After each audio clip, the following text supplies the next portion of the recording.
Inxhinieri hidroteknik Aleksandër Unaj është kandidat për deputet i nismës Shqipëria Bëhet. Aleksandër Unaj, si pjesë e listës së kandidatëve për deputet të nismës Shqipëria Bëhet në qarkun e Vlorës, ka lindur në Vlorë në vitin 1995.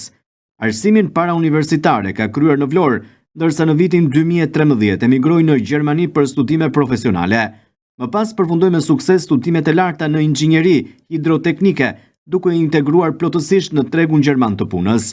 Me rreth 10 vite përvojë në një kompani prestigjioze, është dalluar për projekte të rëndësishme dhe pjesëmarrje në konferenca profesionale. Runaj ka vendosur të kontribuojë për ndryshimin e Shqipërisë përmes angazhimit në lëvizjen Shqipëria Bëhet, ku është një kandidat për deputet në qarkun e Vlorës.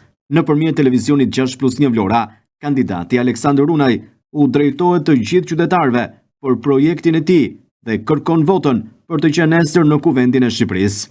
Unë jam Aleksandër Unaj dhe kandidoj për nismën Shqipëria Bëhet në qarkun e Vlorës. Jam 30 vjeç dhe jetoj prej 13 vitesh në qytetin e Düsseldorfit në Gjermani. Kam studiuar inxhinieri hidroteknike dhe punoj si i tillë në një kompani gjermane. Jam krenar për çka kam arritur në këtë vend, ku erdha i vetëm dhe tepër i ri.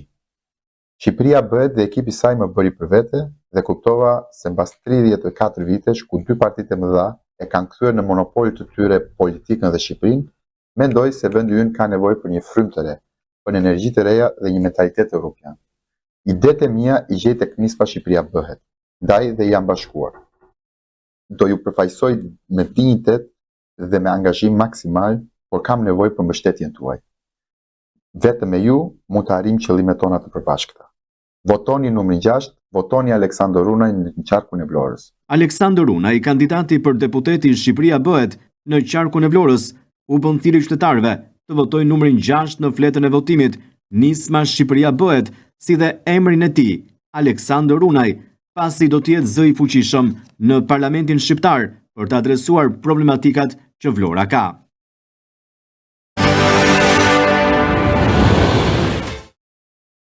Përshëndetemi edhe njërë së bashku shikues të nderuar në Fokus këtu në televizionin rajonal 6+1 Vlora.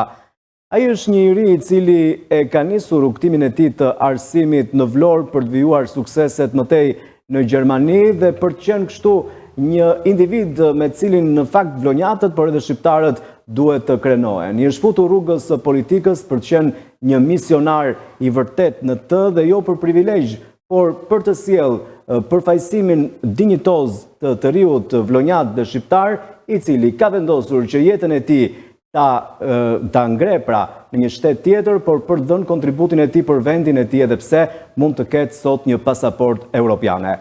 Kam kënaqësinë që për herë të parë të kem të ftuar në studio kandidatin e nismës Shqipëria Bëhet për deputet në qarkun e Vlorës, Aleksandër Unaj. Mirëmbrëma, mirë se keni ardhur. Mirëmbrëma, mirë se ju gjeta. Faleminderit për ftesën. Suksese në këtë rrugtim të ri që ke nisur, tashmë si kandidat i nismës Shqipëria Bëhet për deputet në qarkun e Vlorës. Zoti Runaj, ju në fakt vini nga një familje e njohur në Vlorë me kontribute në jetën shoqërore, por edhe politike. Kandidoni tashmë për deputet në siglën e nismës Shqipëria Bëhet. Duke qenë se jemi edhe në këtë bisedë drejt për drejt, ku në fakt ju jeni prezantuar edhe me aktivitetin tuaj politik, duke zhvilluar takime të shpeshta dhe intensive gjatë tyre ditëve me qytetarët apo grupet e interesit. Për interesin e publikut, kush është Aleksandër Unaj? Atëherë, unë jam Aleksandër Unaj, jam 30 vjeç, jam me origjinë nga Drashovica, me origjinën e largët jemi në Anivica e Tepelenës. Jemi një familje modeste shqiptare, babi im ka qenë punojës policie në vitet të tëra, tani më është në pension të parakoshëm dhe nuk është më në policinë e shtetit. Jemi familje përbëhet me 4 pjesëtar, motra ime, nëna dhe babaj. Motrën e kam aktualisht në Angli, për vete jetoj prej 13 vitesh në Gjermani. Kam ikur në moshën 18 vjeçare për një arsim më të mirë. Kam besuar se në një shtet europian si që është Gjermania, meritokracia është kryefjala. Aty kam arritur gjitha nivelet e larta ku unë doja. Kam arritur të studioj për inxhinieri hidroteknike. Punoj aktualisht në një kompani gjermane prej 10 vjetësh, por nuk më ka lënë dëshira për të kontribuar për vendin tim. Prandaj mora dhe këtë nismë. Jam bashkuar lëvizjes Shqipëria Bëhet Për të vetmen arsye sepse është një lëvizje, është një parti tashmë që beson në vlerat e njerëzve, beson tek të rinjt, beson tek lista e hapur. E njerëzit të garojnë me merit. Duke theksuar kështu edhe listat e hapura, ju bëjmë dijes edhe vetë kryetari i koalicionit Nisma Shqipëria Bëhet, zoti Adrati Klapaj, është në listë të hapur. Ne e kemi shtukur listën e mbyllur. Lista e mbyllur nuk ekziston për ne. Dhe për të folur më tej edhe për politikën, për atë çfarë përfaqëson Nisma Shqipëria Bëhet, por edhe për listat e hapura, do doja të qëndronim në nisje të kësaj bisede pikërisht tek fillesat tuaja. Arsimimin e keni këtu në Vlorë, apo jo, arsimin 8 vjeçar dhe të mesëm? Po, 8 vjeçarin e kam kryer në Vlorë, gjithashtu dhe gjimnazin, në një shkollë jo publike. Pastaj emigrova, shkova për shkollim, siç e thash, në Gjermani, por të gjithë veprimtarin 8 vjeçare dhe gjimnazin e kam kryer në Shqipëri, në Vlorë. Po, ndërkohë, si ishin ato ditë të para apo fillimi juaj në Gjermani? Shiko Ermal, fillimi ishte jashtëzakonisht i vështirë, sepse largohesha për herë të parë nga familja, isha një moshë shumë të re, isha 18 vjeç, nuk e dija se çfarë më priste, por duke kaluar koha, kuptova që në atë vend ku unë shkova, arrijej çdo gjë me merit dhe me sakrificë. Kam sakrifikuar për të arritur ky që jam sot, jam krenar, kam bërë familjen time krenar, dhe për këtë gjë jam shumë i lumtur. Në fakt, ju keni disa vite që jeni tashmë në Gjermani apo jo, jeni ambientuar aty? Po, patjetër. Jam integruar në shoqërinë gjermane, jam shtetas gjerman dhe shtetas shqiptar, kam një shoqëri gjermane dhe punoj aktualisht në një kompani gjermane, siç e theksova, prandaj. Ç'do të thotë për një shqiptar dhe për një djalë të ri të jap kontributin e tij në një shtet të huaj e aq më tepër të jetë i suksesshëm? Sikundër keni qenë ju, që çdo gjë e keni arritur me merit, ashtu sikundër thatë që u larguat nga Shqipëria ndoshta për të prekur meritën që për cilën shqiptarët apo të rinjt kanë nevojë. Pra çdo gjë të arrihet me merit dhe ju jeni shembulli më i mirë i kësaj.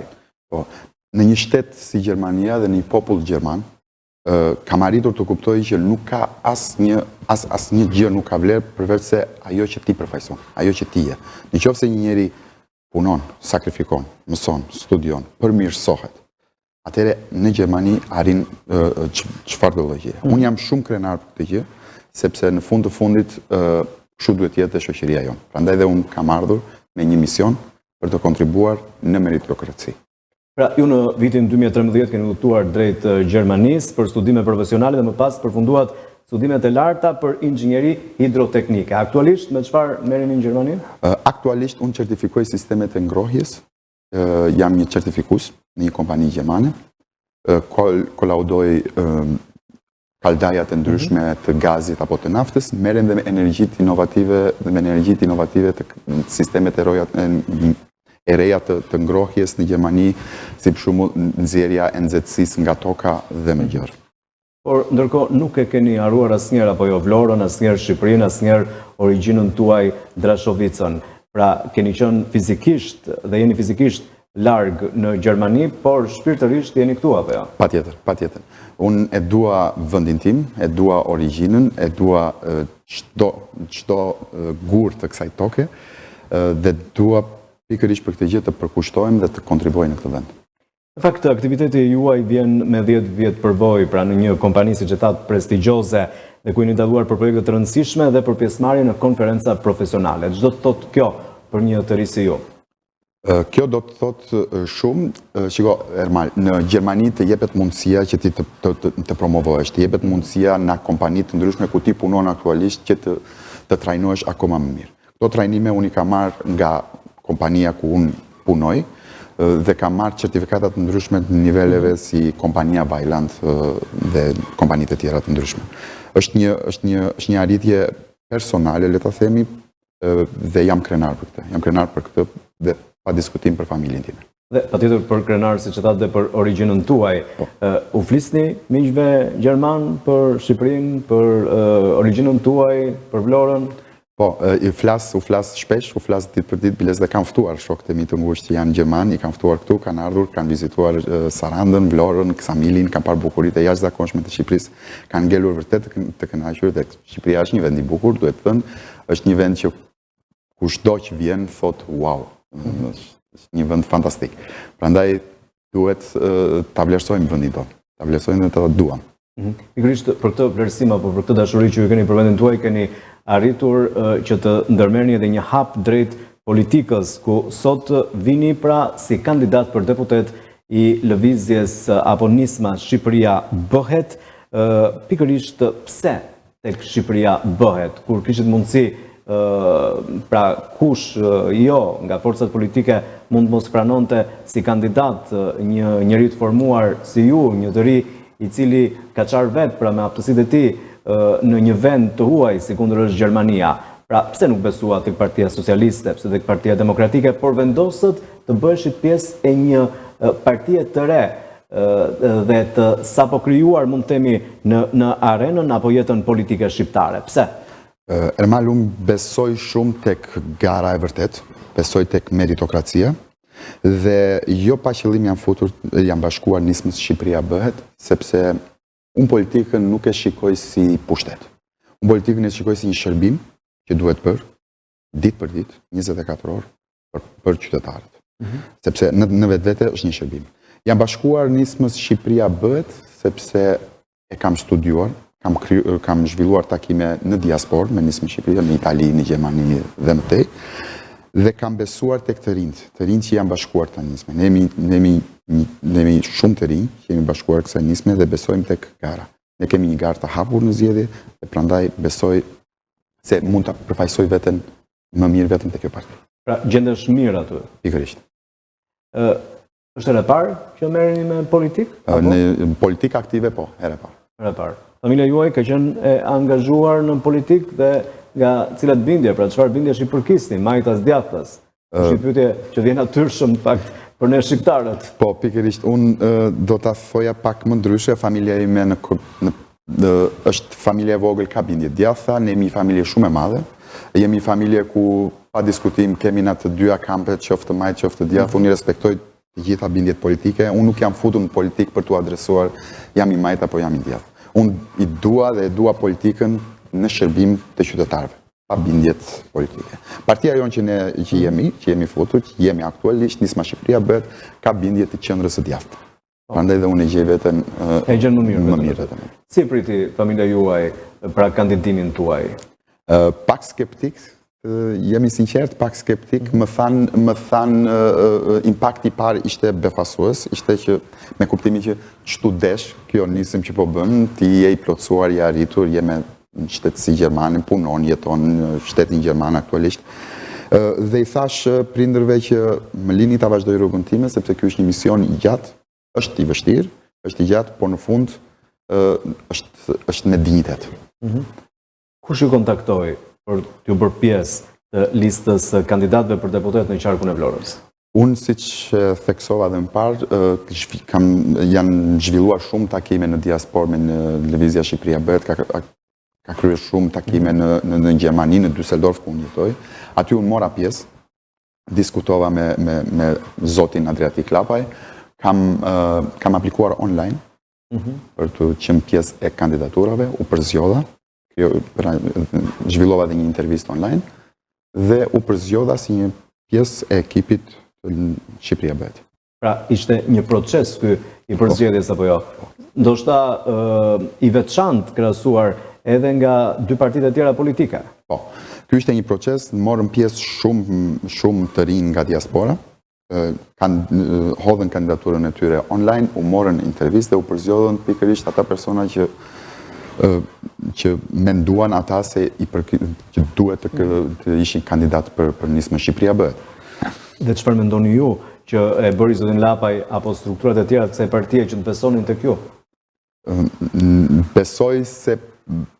Besoj tek përkushtimi, tek marrja e përgjegjësive, që ata menduan se unë isha i aftë, dhe tek përvojat e mia. Dhe sot jeni pjesë e listës së hapur të nismës Shqipëria bëhet. Ç'do të thotë kjo për ty? Do të thotë shumë, do të thotë në radh parë përgjegjësi e jashtëzakonshme, sepse lista e hapur është për mua është gjëja më me vlerë që mund të ekzistojë në një proces zgjedhor. E besoj shumë listën e hapur. Jam jam vetëm për zgjedhje me listat hapura dhe është një përgjegjësi e jashtëzakonshme, por gjithashtu është meritokraci. Patjetër që është një garë e vështirë, por e bukur, apo jo, ti jesh në listën e hapur, ti jesh në një parti apo subjekt të ri politik dhe ti jesh një djalë i ri. Megjithatë, energjitë tua do të bëjnë që ju pse jo të arrini një rezultat pozitiv në këtë zgjedhje. Unë besoj fort, besoj tek qytetarët shqiptarë, besoj që ka ardhur momenti për ndryshim, ka ardhur momenti që njerëzit të kuptojnë që që ka alternativë. Alternativa ka plot. Kështu që bëj thirrje këtu marr rastin që të bëj thirrje të gjithë qytetarëve të Florës. Ndryshimi po vjen. Rinia është ngritur. Ju lutem, na mbështesni, mos na lini vetëm. Pra, pse na mbështesni mos na lini vetëm? Do të thotë që qytetarët ndoshta janë pak skeptik tek të rinjt, apo thjesht është ajo që janë të adresuar drejt dy partive më të mëdha dhe nuk shikojnë ndoshta një alternativë të vogël në dukje si mund të jenë partitë e reja, por që mund të jenë edhe me njerëz me vlera dhe ideale, ashtu si kundër jeni ju. Nuk besoj se janë skeptik, nuk besoj as se janë të adresuar në një parti apo në një parti tjetër, besoj se përvoja dhe partitë politike të reja që kanë qenë në Shqipëri apo të vogla, kanë treguar në vitet e mëparshme që nuk janë gjë, nuk kanë një, domethënë, kanë qenë gjithmonë të prirura që mos të funksionojnë. Por kjo është një nismë, ky është një mision, ky është një mision që ne kemi marrë dhe ne do ta çojmë deri në fund. Dhe jam i bindur për këtë gjë. Mendoni se keni të vështirë, duke qenë se jeni edhe në listat e hapura, do duhet të vraponi shumë, do duhet të bëni shumë takime, të mbushni njerëzve mendjen, mund të themi kështu, për të bërë pjesë e procesit votimit, aq më tepër t'ju votojnë ju. Nuk besoj se është e vështirë.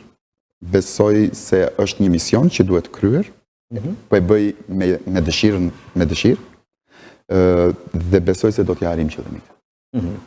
Por, ndërkohë, ka një program Nisma Shqipëria bëhet, pra cili është programi i kësaj force të re politike, me cilën vjen si alternativë për të bërë pse jo vetëm rotacionin politik, por përcjell dhe një ndryshim në jetën politike shqiptare. Pa diskutim që kemi një program të studiuar mirë nga minimalisht 100 ekspert në fushat të ndryshme. Ky është programi, e Shqipëria bëhet. Unë e shpërndaj tek qytetarët ditë për ditë kur jam në teren. Shqipëria vlen më shumë se partia. Shqipëria vlen më shumë se partia dhe kështu duhet të funksionoj. Po, mund ta njihni pak më gjërësisht me këtë program. Ky është programi jon, pa diskutim që pika themelore e programit ton është arsimi. Arsimi është pika kryesore e programit ton, dhe kemi deklaruar që buxheti për arsimin publik do të rritet në 5%. Dhe në gjysmën e parë të mandatit, në gjysmën e dytë të mandatit të parë, do të kalojë në 7%. Kjo është një pjesë e arsimit, por nuk duhet të harrojmë 4 shtyllat e programit ton. Pra, ju thoni arsimi sepse aty nis gjithçka. Aty nis gjithçka. 4 shtyllat e programit ton janë 4 shtylla që janë themeli i këtij programi. Do thotë, vota e diasporës që ne kemi arritur me sukses. Ne kemi mbledhur nga shtatori i vitit 2023, kemi mbledhur 21.000 firma, i kemi depozituar në parlament me një projekt ligj dhe sot u arrit dhe u bëhem mundur fal Shqipëria bëhet. Vota e diasporës u krye. Ne synojmë pak a shumë një sukses këtë gjë dhe një merit tuaj. Po, pa diskutim. Që duhet ta përdorni dhe si një çelës apo një pikë fort gjatë kësaj fushate? Pa diskutim. Ne nuk kemi ndalur në shi, në breshër, duke mbledhur 21.000 firma, të cilat i kemi dokumentuar dhe i kemi paraqitur në Parlamentin Shqiptar, atje kemi krijuar projekt ligjin që u miratua dhe vota diasporës. Kemi në pikën e dytë është listat e hapura, ne sulmojmë, ne jemi shumë të investuar për listat hapura, e besojmë që vetëm me listat hapura mund të ketë një garë me meritokraci. 3 referendumet, që në fund të çdo gjëje do jetë qytetari që do japi gjithmonë verdiktin final. Besojmë tek administrata zgjedhore të jetë depolitizuar. Depolitizimi i administratës zgjedhore është një pikë kryesore në programin ton, që do të thotë partitë politike nuk do të kenë asnjë akses, do të janë thjesht vëshkues në një proces zgjedhor, por administrata zgjedhore do të përfshihet vetëm nga persona me profesione të lira, që do të thotë një avokat, një prokuror, një gjykatës, apo një mjek. do të angazhohet për sistemin zgjedhor. Në qoftë se ndodh një padrejtësi, apo një shkelje, apo diçka tjetër, procedohet dhe rrezikon i hiqet dhe licenca në fund. Pra, këto janë 4 shtyllat themelore të Partisë Shqipëria Bëhet. Por ndërkohë keni dhe një program ekonomik apo jo? Pikërisht. Çfarë synoni aty ku në fakt qytetarët kanë më shumë nevojë dhe janë të ndjeshëm? Po, politikat fiskale. Qeverisja jonë do të jetë e bazuar në taksimin e sheshtë, 10%. Pra, mund të kryesh një punë, apo 2 punë, apo 3 punë, do taksohesh vetëm një herë, do taksohesh vetëm 10%. Kjo është pika themelore për ekonominë. Po, që do të thotë edhe një rritje ekonomike, më shumë paga më të larta, pensionistët apo jo do të kenë një trajtim të veçantë nga ju? Pa diskutim. Pensionet do të jenë, ai do të shpika jonë me fortë dhe me dobët, le ta quajmë kështu. Nuk do të ekzistoj pension poshtë 200.000 lekë vjetra. Ne këtë e themi dhe kemi 6 muaj që e themi dhe kur e kemi thënë, na kanë thënë që ku do i gjejnë lekët këta. Sot, partitë e vjetra dalin në televizion dhe thonë që do ta bëjnë dhe ata 200.000 lekë. Po këta ku i gjetën lekët? Atëherë, e kemi vendosur 200.000 lekë pensionet jo kot, por sepse avokati i popullit ka thënë minimumi jetik në Shqipëri për të mbajtur frymën gjallë do të duhen një person vetëm nga 200.000 lekë. Ky është minimumi jetik, ndaj dhe ne jemi basuar. Pensionet, në qoftë se neve një ditë marrin pushtetin, fillojnë vitin e parë me 200.000 lekë dhe çdo vit rriten me 25%. Që do thonë në krye të 4 vjetëve, pensioni do të jetë rritur me 100.000 lekë të vjetra. Ai që ka pas 200.000 lekë, pas 4 vjetësh do ta ketë 300, ai që ka pas 300, pas 4 vjetësh do ta ketë 400.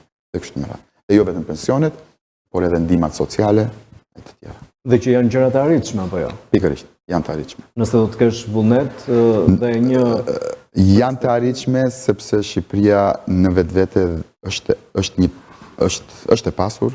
Shqipëria nuk ka arritur aty ku duhet të arrijë vetëm sepse është vjedhur. Është vjedhur dhe këtë e dim gjithë. Ky është një fakt i padiskutueshëm. Familja, rinia janë pjesë e programit tuaj. Konkretisht çfarë parashikon Nisma Shqipëria Bëhet për to? Atëherë ne kemi një program të detajuar për familjen që ne e quajmë Shtëpia ime atë dheu im. Nga ky program do të përfitojnë vetëm një herë çdo qytetar i kësaj republike që lidh martesë për herë të parë. Programi ofron mundësinë e kreditimit 100% të një blerje të një apartamenti rreth 80 metra katror për çiftet e reja. Kjo është për çiftet e reja që duan të krijojnë familjen e tyre. Interesi është fiks 1%, pa pasur nevojën e vendosjes së kolateralit. Atë e siguron shteti, vetëm kjo është një kredi për 1%, ama e ke mundësinë vetëm një herë në jetë. Po që është një risi që nuk gjendet tek programet e partive të tjera. Për të rinjt? Ose nëse keni përshtuar për të familja? Jo, kisha diçka për të shkuar të familja që është një paket që quhet paketa bazë ushqimore për fëmijët. Çdo fëmijë deri në moshën 18 vjeç do të financohet nga 30.000 lekë për muaj nga shteti. Kjo është një pikë. Dhe për rinin synoni një program që tu përshtatet, t'i kthej të rinjt, të cilët në fakt janë larguar jashtë vendit, ashtu si kundër jeni dhe ju një ri që pavarësisht se jetën tuaj keni krijuar shumë mirë në emigrim, keni ardhur këtu për të dhënë pra kontributin tuaj për të bërë një shoqëri dhe një politik më të mirë. Ndjekim një material të shkurtër për atë çfarë thatë ju për rinin në një takim të zhvilluar një ditë më parë në Tiranë dhe rikthehemi e diskutojmë.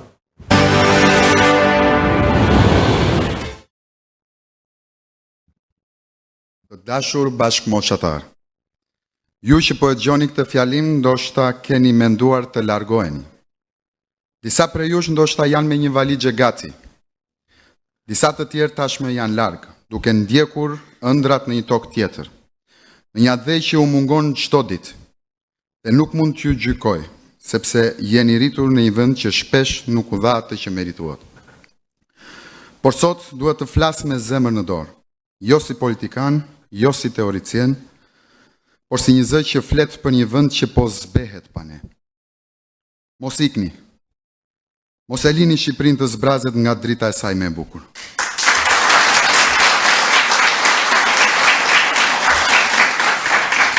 Sepse ky vend ka shumë plagë, por pa ne nuk ka as shpresë për shërim. Po, është e vështirë. Ndonjëherë duket sikur gjithçka është mbyllur, sikur nuk ja vlen të luftosh më. Por nëse ne të gjithë ikim, kush do ta mbjellë atë që ndërojmë? Nëse të gjithë largohen, kush do ta ndryshojë këtë tokë? Shqipëria nuk është fajtore që disa e kanë përdorur për interesin e tyre. Atdheu nuk është sistemi i kalbur. Atdheu është toka ku ne hodhëm hapat e parë, ku na ka rahur zemra për herë të parë, ku ndodhen varet e të parëve tanë dhe syt e lodhur të prindërve që presin që ne të kthehemi apo të qëndrojmë këtu.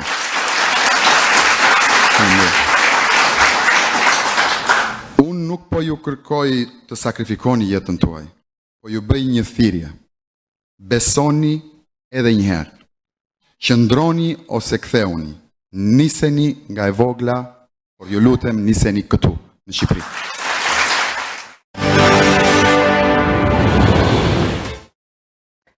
Ju folët në fakt me zemër të hapur të rinjve që ishin në këtë takim, madje ishte edhe një ftesë e hapur për gjithë të rinj që sot studiojnë apo kanë përfunduar studimet, por që kontribuojnë jashtë vendit. Pse kjo ftesë? Sepse rinia është motori i çdo shteti. Një shtet pa rini është një shtet drejt plakjes. Ndaj dhe unë i bëj thirrje rinisë sepse unë besoj shumë tek rinia, besoj tek shkollimi, besoj tek vlerat e rinisë, dhe jemi ne ata që mund ta ndryshojmë një vend. Jemi ne ata që mund të bëjmë politika për ta përmirësuar një vend. Ndaj dhe unë besoj tek rinia. Dhe mendoni ju se të rinjt mund të kthehen këtu, nëse do të gjejnë një politik që atyre tu përshtatet, të krijojë lehtësira, të krijojë mundësira, meritokracinë? Pa diskutim, çdo i ri që unë kam takuar, apo unë vetë personalisht, që jetoj në shtetin e Gjermanisë, ka dëshirën dhe ka mendjen gjithmonë për të kthyer në Shqipëri, por nuk e ka lënë politikat në Shqipëri. Ky është i vetmi problem. Pra ju, të rinj që takoni aty, ata thonë që ne jemi të gatshëm të kthehemi dhe të kontribuojmë aty. Pa diskutim, pa diskutim. Çdo shqiptar, çdo i ri që punon dhe jeton në Gjermani ku unë jetoj dhe unë komunikoj me ta, ka dëshirën që të kthehet në atë. Por ndërkohë, kryeministri Rama, kryetari i Partisë Socialiste Shqiptare, duket se këtë fushat të mandatit të 4 të tij që e kërkon, e ka bazuar tek Bashkimi Evropian, tek pasaporta europiane, duke qenë kështu një ftesë për të gjithë, në veçanti për të rinj që divesojnë Partisë Socialiste, pasi do të kenë në xhep një pasaportë europiane. Unë nuk e di se ku e gjen këtë pretekst zoti Edi Rama, ndoshta sepse vetë kryeministri nuk e ka një pasaportë europiane, po unë i bëj thirrje sot që të rinjt shqiptar e kanë një pasaportë europiane, dhe kjo është pasaporta ime europiane, është një pasaportë gjermane, dhe si kjo janë shumë të rinj, kështu që le ta bëjmë Europën në Shqipëri. Po, dhe të tregoni që këtë kamerë edhe njerë të shikojnë, jo se nuk besojmë, po... Pikërisht, kjo është pasaporta dhe si kjo janë shumë, kjo është një pasaportë gjermane europiane, janë shumë të rinj që e kanë këtë pasaportë, që unë i bëj thirrje sot zotit Edi Rama, shqiptarët e kanë pasaportën europiane. Shqiptarët duan Europën këtu në Shqipëri. Dhe si mund vi Europa në Shqipëri? Duke sjellë ndryshimin, pa diskutim. Dhe që këtë ndryshim do ta sjellin të rinjt, këtë ndryshim e sjellin vetëm të rinjt. Pasi nuk besoni më tek politika e vjetër apo? Jo, si një ri po të pyes tani. A besoni ju tek kjo politikë? Jo, nuk besoj. Nuk besoj, jo vetëm unë, por nuk besojnë të rinjt shqiptar. Nuk besojnë tek kjo politikë. Kjo politikë është gja e zauruar. Është një politikë që 35 vjet është munduar të jenë vetëm 3 persona në pushtet. Unë e mbaj mend Edi Ramën, apo zotin kryeministrin Edi Rama, në pushtet që në vitet 96 dhe është akoma aty. Prandaj unë nuk besoj tek politika vjetër. Ndërkohë, ju jeni njëri me pasaportë gjermane, pasaportë europiane, pra jeni në Europë, mund të themi këtu. Por pse jeni kthyer ju këtu? Jeni kthyer për një mision, e shikoni një mision politikën dhe këtë kandidim e shikoni një përgjegjësi apo jo për të bërë më të mirën për të rinj që janë sot në Shqipëri. Dhe për të hapur atyre syt, në mund të themi që ka edhe për te këtyre dy forcave më të mëdha politike, apo tre forcave sa mund të jenë? Pa diskutim, sepse unë besoj shumë që një pasaportë europiane apo një premtim elektoral nuk ndryshon asnjë. Unë nuk e di se si mundet një parti politike të dali me premtimin me thjesht një pasaportë europiane apo të nxjisi të rinj që ne do futemi në Europë. Duhet të vi ndryshimi, ka ardhur koha që të ndryshojë, ka ardhur koha që njerëzit dhe të rinjt të besojnë tek Shqipëria bëhet, sepse është vetëm një forcë politike që beson në garë. Beson të rinjt dhe nuk beson për të rinjt, po beson me të rinjt. Hajde ta bëjmë të gjithë bashkë. Këtu po i bëj dhe thirrje të gjithë të rinjve, nuk do e bëjmë ne Shqipërinë për ju, po do e bëjmë Shqipërinë të gjithë bashkë ne. Në fakt e keni nisur intensivisht fushatën, edhe pse siç thash një parti e re politike, por edhe një kandidat i ri si ju, po takoni thuajse çdo ditë qytetarët, biznesin, grupet e interesit. Si po ecin këto takime?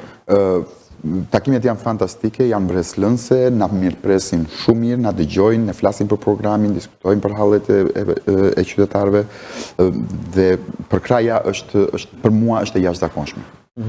E ndjeni për krajen, e ndjeni mbështetjen apo jo? Dita ditës vjen më shumë. Po ju presin mirë qytetarët, po ju presin mirë alternativën tuaj, kandidimin tuaj? Janë qytetarët vlonjat, janë qytetarë shumë të zgjuar, janë qytetarë që ditë për ditë na japin kurajo, na motivojnë, na thonë që ky është misioni juaj, merreni stafetën, ju jeni të rinj, ju do e bëni Shqipërinë. Pak ditë më parë ju keni zhvilluar një takim në Drashovic dhe e vlerësuat dhe e vetësuat, mund të themi si një takim mjaft emocionues për ju. Pse?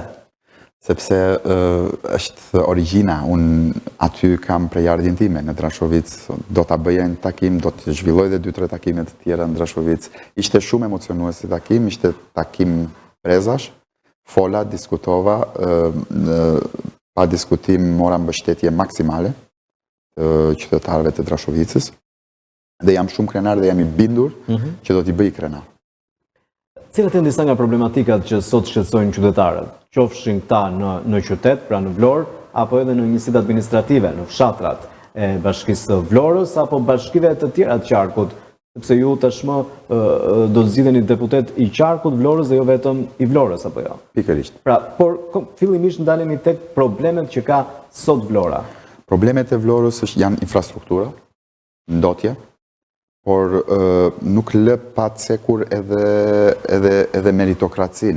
Njëri që jeton në Vlorë nuk ka të njëjtat hapësira dhe mundësi siç është njëri që jeton në Tiranë. Pra, do të bëjmë të mundur që në çdo qytet të lulëzoj jeta, në çdo qytet të ketë mundësi, në çdo qytet të ketë alternativë për të punuar dhe për të jetuar.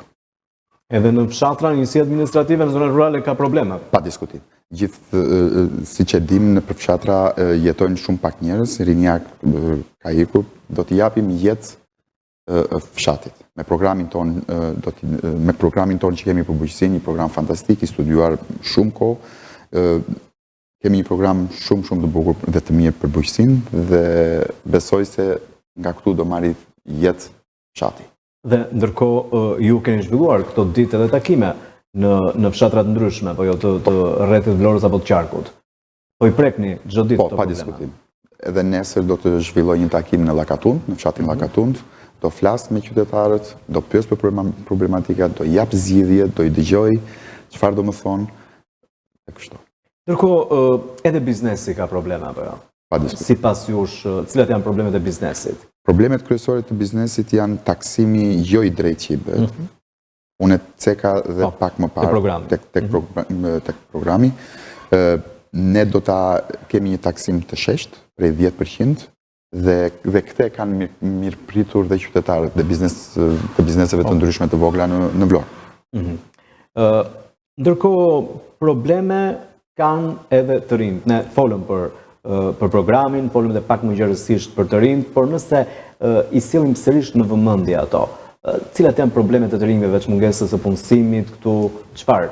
Pra, nuk ndihen dinjitoz, do mund të themi kështu, në vendin e tyre, apo jo? Unë besoj se të rinjt sot nuk ndihen më të përfaqësuar nga politika shqiptare.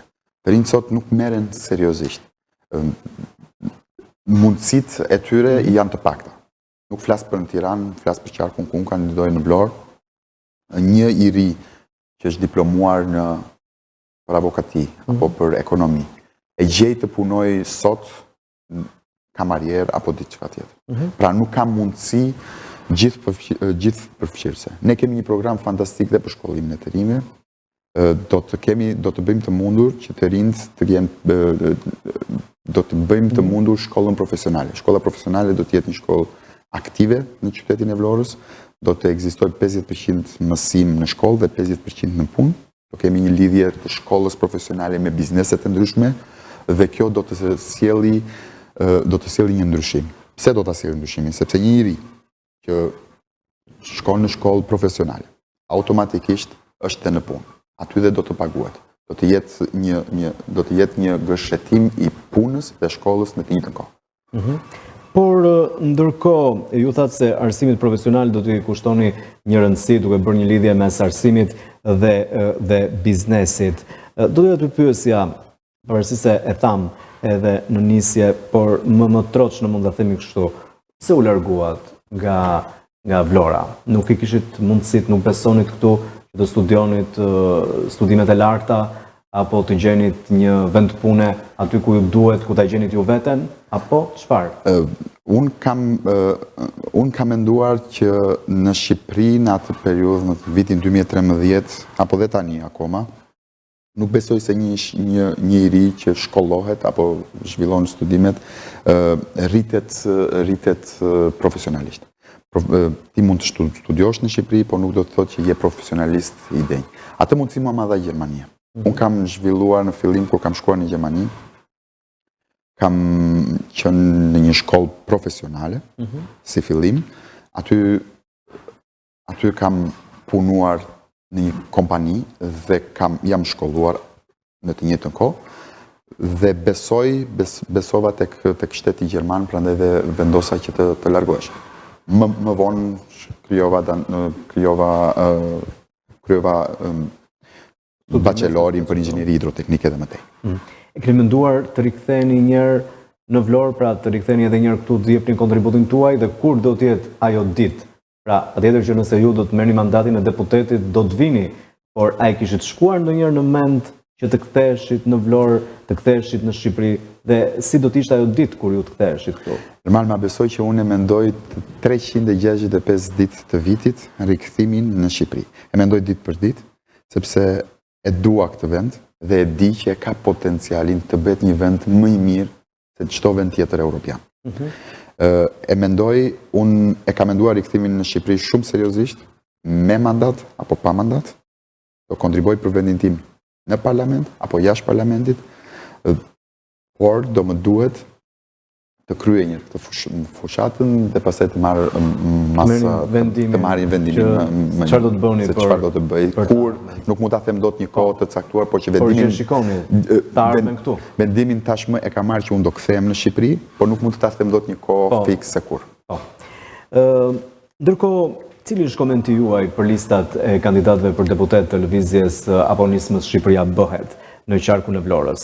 Pra, çfarë janë ata? Unë kam parë që pjesa më e madhe janë të rinjë të reja. Po, janë të gjithë të rinjë të reja me profesionin e tyre, janë të shkolluar, janë energjik, duan që Shqipëria të bëhet, besoj fort e ekipi që ne kemi, punojmë bashkë, kemi po bëjmë një fushat të jashtëzakonshme, një fushat shumë të bukur dhe shumë breslënse. Pra ata vinë nga profesionet të ndryshme, nga studimet të ndryshme si brenda ashtu dhe jashtë vendit. Ne kemi në ekip 6 kandidatë tanë vinë nga diaspora, në qarkun e Vlorës, po sjellin eksperiencat e tyre këtu, po flasin me qytetarët, po diskutojnë me qytetarët, po marrin mendim tek qytetarët dhe besoj shumë që dhe e di që kjo lista e nisma Shqipëria bëhet për qarkun e Vlorës do të ishte lista fituese pa diskutim. Thoni është lista fituese, por keni një objektiv që sa mandate deputetësh synoni? Atë din qytetarët e Vlorës, nuk mund të them një numër konkret. Pra ju synoni të merrni mandat deputetësh? Ne synojmë pa diskutim, ne synojmë të marrim mandat deputetësh, por të them këtu sot në emër të lëvizjes Shqipëria bëhet, në emër të nismës Shqipëria bëhet, që në qoftë se neve na besohet një numër i konsiderueshëm mandatesh, që pa ne nuk do të ketë mundësi të krijohet një qeveri. Ne zotohemi këtu, që ne si parti, Nisma Shqipëria bëhet, nuk do të bëjmë asnjë koalicion, asnjë parti të vjetër dhe do ta çojmë vendin në zgjedhjet të parakohshme. Që do të qëndrojnë në opozitë. Pa diskutim.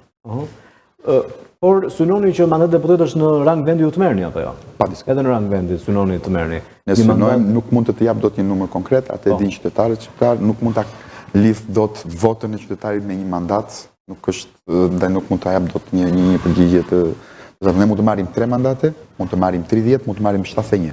Këtë di vetëm qytetarët. Ju në fakt jeni të gjithë në listën e hapur, kur tek 2 partitë më të mëdha politike apo të koalicionet që ato kanë, kemi disa emra në listë të mbyllur dhe disa të tjerë janë në listë të hapur. Ju duhet që të përballeni me qytetarët, të përballeni me votën e tyre. Pse asnjë prej kandidatëve tuaj nuk është në listë të mbyllur? Sepse ne kemi pikë themelore të programit tonë që kështu duhet të funksionojnë partitë politike, kështu duhet të funksionojë një sistem zgjedhor, që të gjithë të jenë në një listë të hapur. Listat e mbyllura të partive të tjera politike unë nuk dua t'i komentoj shumë, ata janë frikacak, janë njerëz që qeverisin 35 vjet, po ngelen akoma frikacak, se një parti politike mua më vjen keq për të rinjt që janë bashkuar këtyre 2 partive politike për faktin se ata vetë janë në listë të hapur dhe po punojnë dhe po punojnë ditë për ditë, janë në teren, unë i shikoj të rinjt në partitë të ndryshme, po punojnë, janë shumë aktiv, por në fund të fundit do vënë ata persona që janë në listë të mbyllur. Dhe me këtë parim unë nuk pajtohem dhe Nisma Shqipëria bëhet nuk do pajtohet kurrë. Keni ju një koment për kandidatët që janë qoftë të listave të hapura apo të mbyllura të 2 partive më të mëdha në qarkun e Vlorës, në që jemi këtu? Të listave të hapura patjetër ju uroj suksese. Për listat e mbyllura mund të them thjesht janë frikacak, asnjë gjë tjetër. Se besuat ju tek Adriatik Lapaj? Pra, keni ju një koment, ai është aktualisht kryetar i Nismës Shqipëria bëhet apo jo? Besoj tek Adriatik Lapaj, sepse ai beson tek njerëzit e vërtet, tek njerëzit punëtor, tek vlerat dhe beson dhe te ai beson dhe te ndryshimin që mund të sjellin vetëm të rinjt. Po votën e migrantëve si vlerësoni? Pra për herë të parë do të votojë diaspora në këto zgjedhje. Është pozitive kjo gjë? Është ajo që ne kemi punuar, siç e theksova edhe pak më parë, ajo që ne kemi si Shqipëria bëhet, si Nisma Shqipëria bëhet, kemi punuar që nga shtatori i vitit 2023, ne mblodhëm 21.000 firma dhe i dërguam në Parlamentin Shqiptar. Vota e diasporës besoj fort, besoj te diaspora, besoj tek njerëzit që janë në diasporë, sepse ata kanë një arsye pse kanë ikur, kanë një arsye më shumë për ta parë këtë sistem zgjedhor më ftohtë. Ju keni takuar qytetarët shqiptarë diasporës apo jo? Si ju kanë pritur ata? Edhe ju personalisht si kandidat, por edhe Nismën Shqipëria bëhet? Unë kam marrë pjesë në shumë aktivitete, në takime në Gjermani dhe në Itali me emigrantët në Itali apo në Gjermani. Pritja është madhështore dhe besoj fort që diaspora është me ndryshimin. Ka një program Shqipëria bëhet për diasporën, për emigrantët? Po, pa diskutim. Për Mërgatën, neve theksuam dhe para se të dilin kandidaturat, zoti Lapaj kishte thënë që 50% e listave të kandidatëve do të përfshien në diaspora. U bë realitet. Ne besojmë dhe kemi hartuar një plan për gjithë shqiptarët që kthehen në atë dhe një lehtësim fiskal për çdo person që do hapi një biznes dhe më tej. Besoni ju tek vota e diasporës, se diaspora do t'ju votoj ju edhe si kandidat, por edhe si Nisma Shqipëria bëhet? Patjetër. E keni marrë këtë besim? E kam marrë këtë besim, pres mesazhe ditë për ditë nga Frankfurti, Düsseldorfi, Mönchengladbach, shumë qytete tjera të Gjermanisë. Në Italia kam marrë mesazhe, sot mora nga Greqia mesazhe mbështetëse. Besoj fort dhe e di që do na besojnë dhe ne do i besojmë atyre. Mendoni ju se vota e diasporës do sjellë ndryshimin? Pra është ajo që mund të përcaktoj të ardhmen e këtyre zgjedhjeve? Pa diskutim. Besoj fort që vota diasporës do të sjellë ndryshimin në Shqipëri. Çfarë është politika për ju personalisht?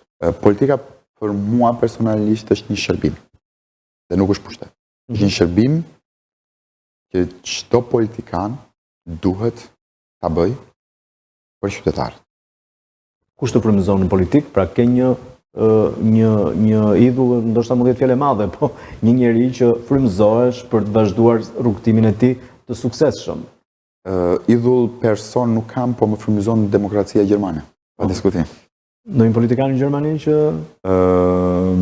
jo, kam respekt, nuk kam qenë në zgjedhjet e fundit në 23 shkurt të Gjermanisë për kancelarin, kam qenë komisioner në zgjedhjet e Gjermanisë, mora pjesë atje.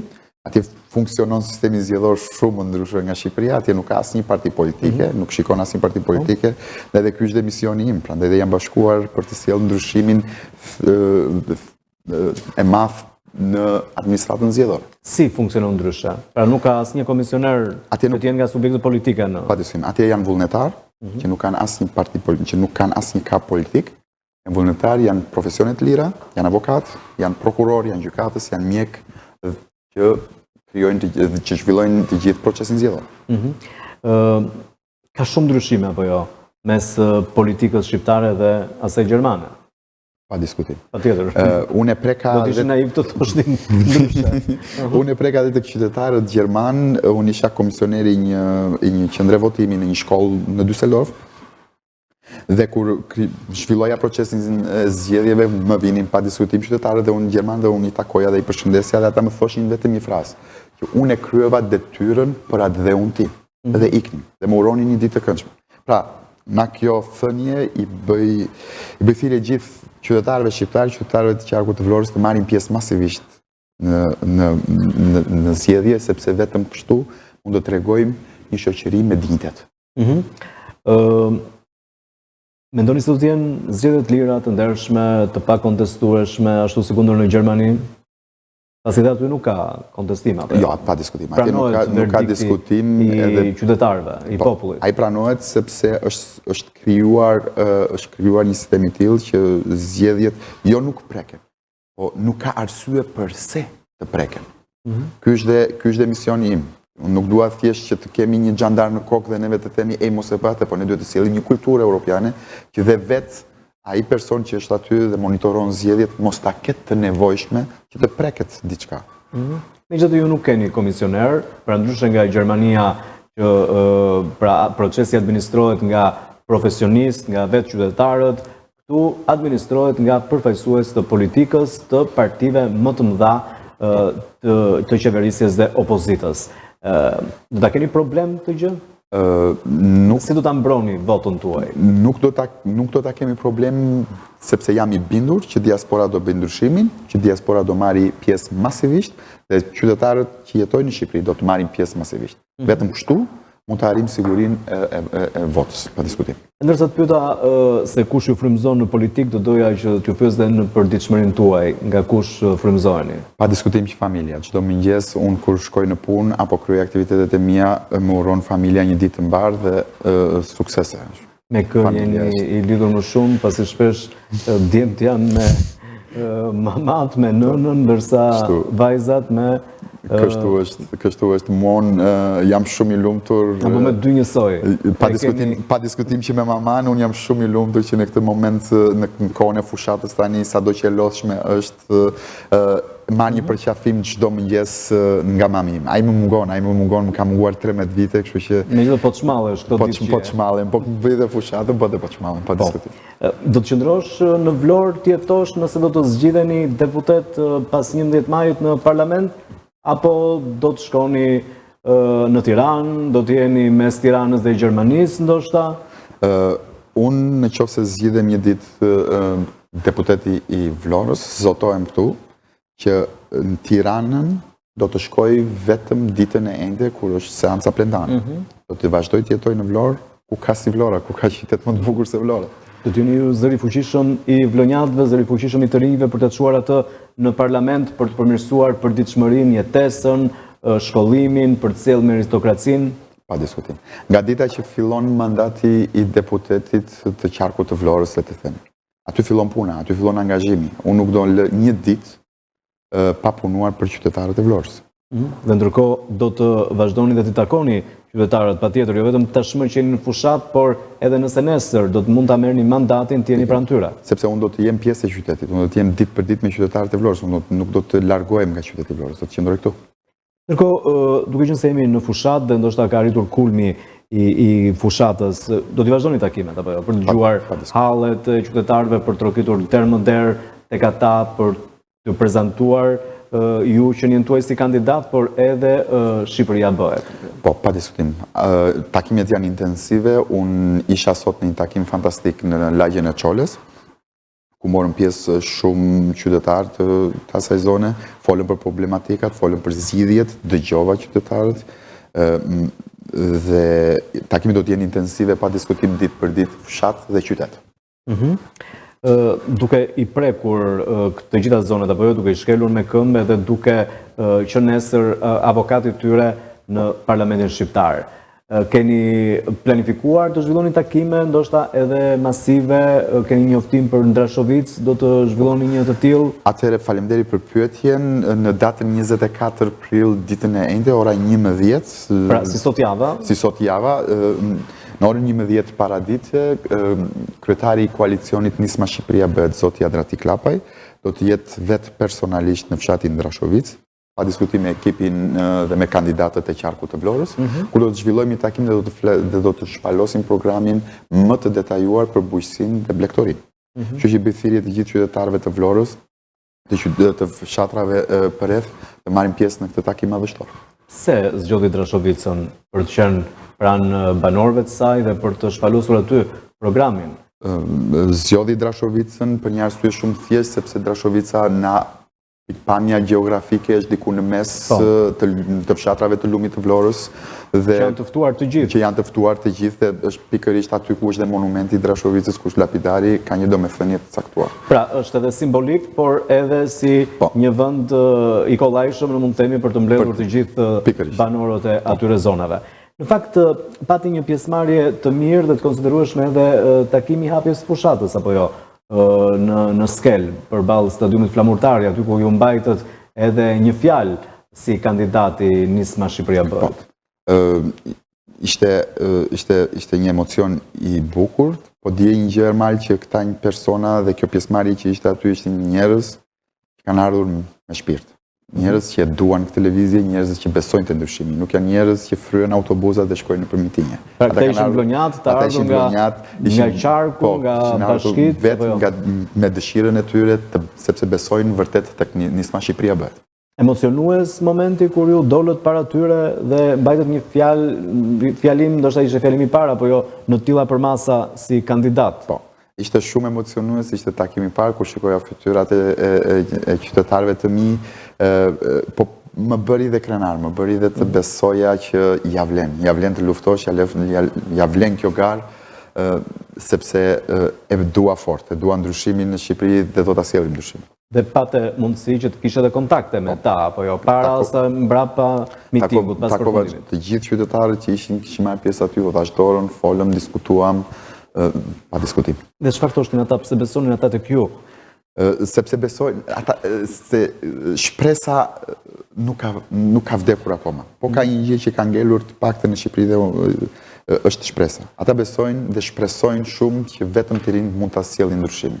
Pse duhet që qytetarët, biznesi, grupet e interesit duhet të besojnë Nisma Shqipëria bëhet dhe Aleksandër Runajt? Sepse ne si Nisma Shqipëria bëhet, si koalicioni Nisma Shqipëria bëhet, besojmë tek përgjegjësitë që marrim për qytetarët, besojmë në dinjitet, besojmë në meritokraci dhe unë personalisht, Aleksandër Runaj, nuk e bëj dhe nuk po luftoj ose nuk po e bëj këtë garë më saktë për pushtet, po e bëj për të sjellë ndryshimin real në Shqipëri. Pra, ju patjetër që kërkoni nga qytetarët edhe votën tuaj si kandidat për deputet apo jo, sepse ju zgjidheni nga listat e hapura dhe është vota ajo që përcakton. Prandaj dhe i bëj thirrje sot qytetarëve të Vlorës, votoni numrin 6, votoni Aleksandër Runaj. Unë ju falenderoj që ishit i pranishëm sot në Fokus, ju mirëpres sërish gjatë kësaj fushate për të ndarë edhe momentet tjera rreth takimeve, rreth problematikave, por edhe rreth angazhimit tuaj pas 11 majit nëse do të jeni në Kuvendin e Shqipërisë. Faleminderit, suksese. Faleminderit Erman. Shikues nderuar, ishte në fokus me mua sot Aleksandër Runaj, kandidati i Nismës Shqipëria bëhet për deputet në qarkun e Vlorës. Unë ju falenderoj të gjithëve për momentin tuaj. Bashkë takohemi të martën pikërisht këtu në fokus për diskutuar rreth zgjedhjeve parlamentare të 2025-s me subjektet politike dhe kandidat të ftuar. Mirupafshim të martën.